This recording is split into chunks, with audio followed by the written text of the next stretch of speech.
بسم اللہ الرحمن الرحیم۔ کلوس اور اسرائیل کی لڑائی کے متعلق مخاصمت۔ واقد رحمہ اللہ کہتے ہیں کہ آپ کے اس کلام کو ان میں سے کوئی سمجھاتا اور کوئی نہ سمجھاتا کہ اسرائیل کلوس بن حنا کے پاس جا کے کہنے لگا کہ بادشاہ نے تجھے سپہ سالار لشکر نہیں بنایا، کہ عرب اسے لڑنے کے لیے نہیں بھیجا تھا، رعایا کی حفاظت اور شہر کی سیاحت اس وقت تیرے ذمے ہے۔ کلوس نے کہا، میرے سے اس بات کا تو زیادہ مستحق ہے، کیونکہ شہر کا پہلا حاکم تو ہی ہے۔ تجھے اس بات کا زعم ہے کہ میں بادشاہ ہرقل کے حکم کے بغیر یہاں سے نہیں نکل سکتا، مگر اب عربوں کے مقابلے کے لیے کیوں تیار نہیں ہوتا؟ اس نے جواب دیا کہ میرے اور تیرے درمیان یہ معاہدہ اور شرط ہو چکی ہے کہ ایک روز تو مقابلے کے لیے نکلے اور ایک روز میں جاؤں۔ آج تو لڑائی میں جا کر نمبر آزمائی کر، میں کل کر لوں گا۔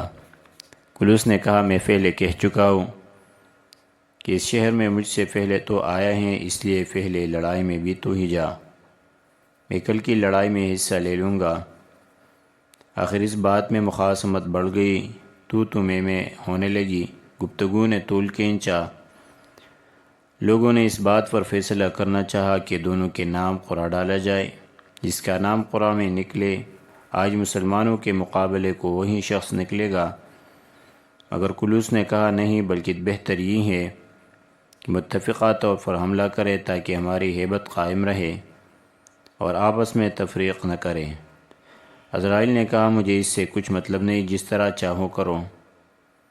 کہتے ہیں کہ کلوس کو اس بات کا اندیشہ لاحق ہوا کہ اگر بادشاہ کو ان معاملات کی خبر پہنچ گئی تو اپنی مصاحبت سے علیحدگی کر کے قتل کا حکم دے دے گا، اس لیے قرعہ اندازی پر راضی ہو گیا۔ قرعہ میں کلوس کا نام نکلا۔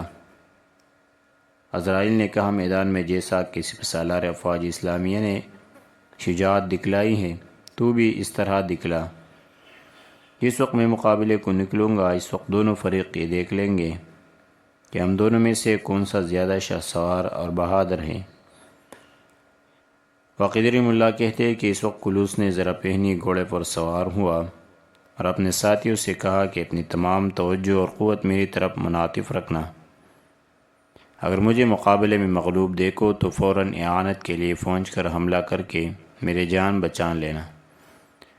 انہوں نے جواب دیا کہ تیری باتوں سے تو بزدلی ٹپکتی ہے، شاید ہی تو بچ کر آئے۔ کلوس نے کہا، جس کے مقابلے کے لیے میں جا رہا ہوں وہ ایک بدوی شخص ہے، میرے اور اس کی گفتگو اور بول چال میں بہت زیادہ مغایرت ہے۔ میں چاہتا ہوں کہ اس سے کچھ کلام کروں، احتیاط کرنا بھی ایک مضبوط زرہ پہن لینا ہے، اس لیے اگر ایک شخص ترجمان کی حیثیت سے میرے ساتھ جائے تو بہت مناسب ہے۔ ایک نصرانی جرجیس نامی جو نہایت عقل مند، بہادر اور پرہیز شخص تھا، اس نے وعدہ کیا کہ اس کام کو میں انجام دوں گا۔ اس کے ساتھ ہوا۔ کلوس نے راستہ میں اس سے مخاطب کر کے کہا، حریف عربوں میں نہایت ہی جری اور بہادر سپہ سالار ہیں، اگر جنگ میں تو مجھے عاجز اور مغلوب دیکھے تو میری مدد کرنا، میں اس کے صلے میں تجھے اپنا مصاحب اور وزیر بنا لوں گا، مگر میرا یہ راز کسی پر ظاہر نہ ہو۔ میں لڑائی میں کس قدر دیر لگا کر مکر و فریب سے واپس چلاؤں گا،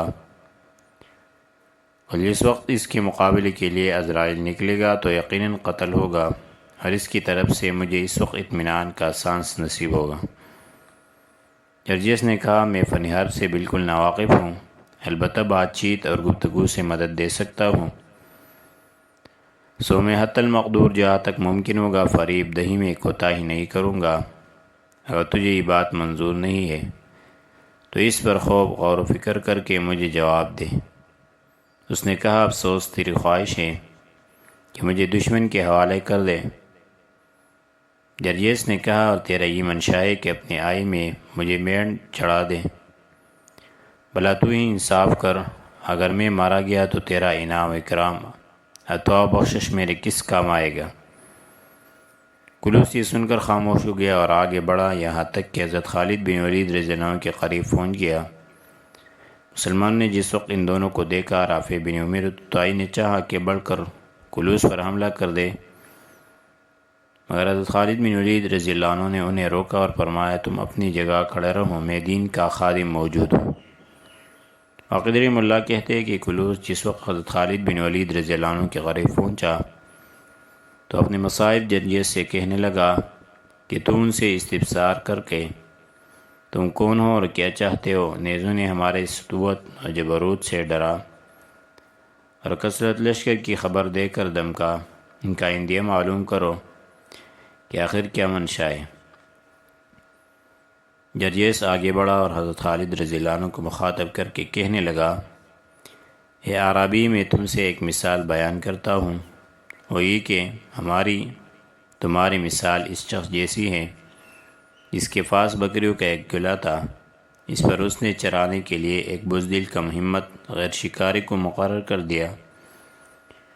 شیرگلا کی گات میں لگا اور چرواہے کی کم ہمتی سے فائدہ اٹھا کر روزانہ ایک ایک بکری لے جانے لگا۔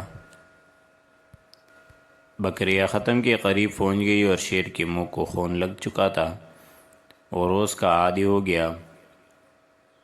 مالک کو جس وقت چرواہے کے سستے اور بزدلی کا حال معلوم ہوا تو اس نے اسے موقوف کر کے اس کی جگہ ایک جوان اور بہادر شخص کو جو تمام رات گلا کے گرد گھومتا تھا مقرر کر دیا۔ عادت مستمرہ کے مطابق شیر پھر آیا۔ چرواہے نے جو اپنا بالا و نیزہ لیے ہوئے تاک میں بیٹھا تھا اچانک شیر پر حملہ کر دیا اور مار ڈالا۔ اس کے بعد بکریوں کے پاس پھر کوئی درندہ آ کر نہیں پٹکا۔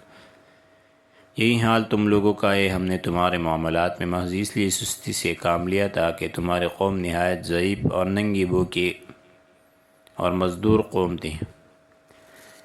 کھانے کو چینا، جو، زیتون کا تیل چھوڑنے کو چواروں کی گٹلی میسر آتی تھی۔ جس وقت ہمارے علاقے میں آئے، ہماری غذائیں کھائے، ہم پر بھی شیر ہو گئے، بس جہاں تک پہنچنا تھا پہنچ چکے اور جو کچھ کرنا تھا کر گزرے۔ اب بادشاہ نے تمہارے مقابلے کے لیے ایک ایسے شخص کو روانہ کیا ہے جو کس طرح انسانوں پر قیاس نہیں کیا جا سکتا اور نہ کبھی کسی معرکے میں بڑے بڑے بہادروں کی پرواہ کر سکتا ہے۔ اس کے متعلق میں تم سے تذکرہ کر رہا ہوں، یہ وہی شخص ہے جو میرے برابر کھڑا ہوا ہے۔ تمہیں چاہیے کہ اس سے احتراز کرو تاکہ تمہاری حالت اس شیر جیسی نہ ہو جائے جس کو اس نوجوان چرواہے نے مار ڈالا تھا۔ اس نے عذروی شفقت و مہربانی سے کچھ گفتگو کرنے کے متعلق مجھے حکم دیا ہے، لہٰذا میں دریافت کرتا ہوں کہ یہاں آنے سے تمہارا منشا اور غرض کیا ہے اور کیا چاہتے ہو۔ تم ایک ایسے دریا میں تیرنے کے لیے آئے ہوں جس کی موجیں تفیڑ مار مار کر غرق کر دیتی ہے اور اگر اس کا پانی پی لیا جائے تو حلق میں پھنس کر رہ جاتا ہے۔ اگر سپہ سالار لشکر اسلامیہ تم ہی ہو تو اپنے دل نے اس تمام لشکر سے قبل اس کے کہ یہی شیر تم پر حملہ آور ہوں اور اپنے زبردست جنگل سے تمہیں پال ڈالے، صلاح مشورہ کر لو۔ حضرت خالد بن ولید رضی اللہ عنہ نے جس وقت اس کی چر بیانی اور فصاحت و بلاغت سن لی تو آپ نے فرمایا، خدا کے دشمن، ہم پر مثال کستا ہے۔ یاد رکھو، اللہ لڑائی میں ہم تمہیں ایسے سمجھتے جیسا شکاری جال میں چڑیوں کو کہ وہ جال میں چاروں طرف پکڑتا پھرے جاتا ہے، نہ ان کی کثرت سے گھبراتا ہے نہ قبضہ سے کسی کو چھوڑتا ہے۔ ہمارے شعر اور قحط کے متعلق جو تو نے بیان کیا یہ واقعی سچ ہے، مگر باری تعالیٰ جل مجدہ نے اب اسے بہتر بدل سے بدل دیا ہے۔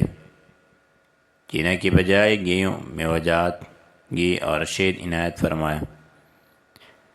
یہ ملک ہمارا ہے، ہمارے رب نے ہمیں بخشا ہے اور اس کا وعدہ اپنے رسول محمد صلی اللہ علیہ وسلم کی زبان سے کیا ہے۔ باقی تیرا یہ کہنا ہے کہ کیا چاہتے ہوں سو ہم 3 باتوں کے خواہ ہیں، اسلام، جزیہ یا جنگ۔ طاقتی کے حکم الحاکمین جو خیر الحاکمین ہے کوئی محتم فیصل نہ کر دے، رہائی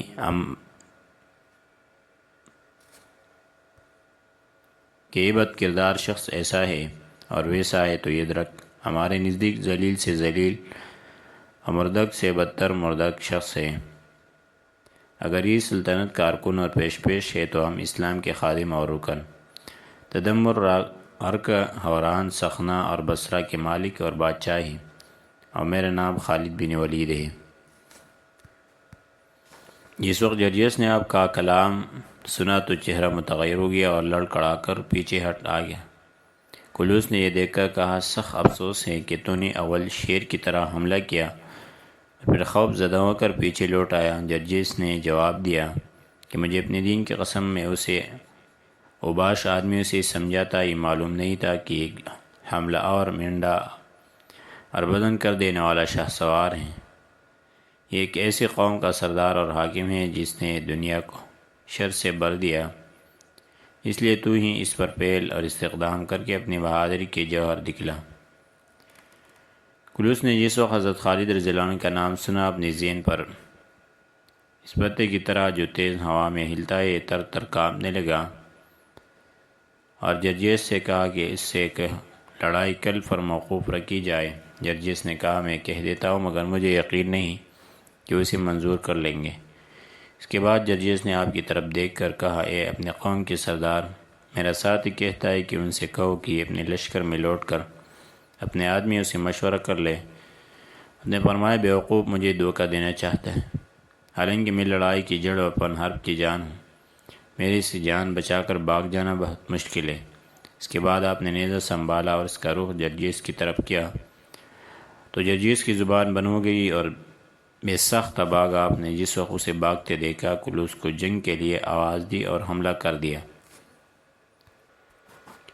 کلوس پیچھے ہٹتا ہٹتا اپنے لشکر کے قریب پہنچ گیا، آخر آپ نے دبا لیا۔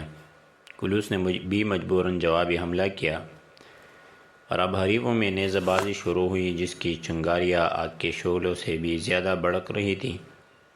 ان لڑائی میں کلوس نے چاہا کہ بھاگ پڑوں، آپ تاڑ گئے، گھوڑے کو میمیز کے باگ ملا دی اور اس کے قریب پہنچ کر اس کے نیزے کو بیکار کر دیا، پھر ایک چھوٹے نیزہ کو دائیں سے بائیں کی طرف گھما کر حلق کے اوپر نہایت شدت سے مارا اور لا حول ولا قوت الا باللہ العلی العظیم اپنی طرف کھینچ کر زین سے اٹھا لیا۔ مسلمان نے جس وقت آپ کی بہادر شجاعت دیکھی، زور زور سے تکبیروں کی آواز بلند کی، مشرکین کے دل کانپ اٹھے۔ بہادران اسلام حضرت خالد رضی اللہ عنہ کی طرف دوڑے، آپ کے قریب پہنچے تو حضرت خالد بن ولید رضی اللہ عنہ نے کلوس کو ان کے حوالہ کیا اور فرمایا، اس کی مشقیں مضبوط کس دو۔ کلوس خود کچھ بڑبڑا رہا تھا۔ مسلمان نے روماس والے بصرہ کو بلا کر دریافت کیا کہ یہ کیا بکتا ہے۔ انہوں نے کہا، یہ کہتا ہے کہ مجھے کیوں باندھتے ہو، میں تو خود جو تمہارے سردار سلام نے کہا تھا ماننے کے لیے تیار ہوں۔ کیا تم جزیہ اور مال نہیں مانگتے تھے؟ میں تمہاری خواہش کا پورا کرنے والا ہوں اور جو کچھ طلب کرتے ہو اس کا ادا کرنے والا ہوں۔ حضرت خالد رضی اللہ عنہ کو اس گفتگو کے متعلق اطلاع دی گئی۔ اپنے فرمایا، مجھے اسے معلوم ہوتا ہے کہ سرداران قوم میں سے، اس لیے اسے مضبوط باندھے رکھو۔ اس کے بعد آپ اپنے گھوڑے سے اتر کر شہری یعنی اس گھوڑے پر جو آپ کو حاکم تدمر نے ہدیہ میں دیا تھا سوار ہوئے اور ارادہ کیا کہ رومیوں پر حملہ کر دے، مگر حضرت زرار بن حضور رضی اللہ عنہ نے عرض کیا کہ آپ اس رومی سردار کے ساتھ مقابلہ کرنے میں تک چکے ہیں، آپ استراحت فرمائیں اور مجھے جنگ کی اجازت بخشیں۔ آپ نے فرمایا، رہا تو آرام عالم آخرت کے لیے، آج جو شخص جتنی محنت کرے گا کل قیامت میں اتنا ہی آرام پائے گا۔ یہ کہہ کر آپ نے فرمایا، خدا حافظ، اور پھر میدان جنگ کی طرف چل لیے۔ کلوس نے چلا کر آپ کو آواز دی اور کہا کہ آپ کو اپنی نبی کی قسم آپ ذرا یا تشریف لائے، مجھے چند باتیں عرض کرنی ہیں۔ مسلمان نے بآواز بلند آپ کو پکار کر کلوس کے چہنے کے متعلق پلٹ آئے اور روماس سے دریافت کیا کہ یہ کیا چاہتا ہے۔ روماس نے کچھ دیر اس سے باتیں کی، پھر آپ سے مخاطب ہو کر کہا کہ یہ کہتا ہے کہ میں بادشاہ کا مصاحب ہوں، مجھے بادشاہ نے 5000 سوار دے کر تمہارے مقابلہ کو روانہ کیا تھا۔ یہاں پہنچ کر عزرائیل والے دمشق سے میری مخاصمت ہو گئی اور ایسا قصہ پیش آیا۔ اب آپ نے مجھے گرفتار کر لیا۔ آپ کو اپنے دین کی قسم، اگر وہ آپ کے مقابلے کے لیے نکلے تو اسے زندہ نہ چھوڑنا، اور اگر مقابلے پر نہ آئے تو خود اس سے جنگ کی خواہش کر کے اسے قتل کر دینا۔ اور چونکہ اپنے قوم کا سردار ہے، اگر آپ نے اسے قتل کر دیا تو بس پھر آپ دمشق کے مالک ہیں، اور کیا آپ ایسا کریں گے؟ آپ نے فرمایا کہ رماس اس سے کہہ دو کہ وہی کیا جو شخص بی باری تعالیٰ کے ساتھ شرک کرے گا اور اس کا بیٹا بتلا دے گا، میں سب کو قتل کر دوں گا۔ یہ کہہ کر آپ پھر میدان کے آرزار کی طرف یہ رضیہ شال پڑھتے ہوئے چل دیے۔ اے مولا، آپ کے لیے ہر نعمت پر تعریف ہے، اور اے نعمتوں کے دینے والے، آپ نے جو بخشا اس کا شکر ہے۔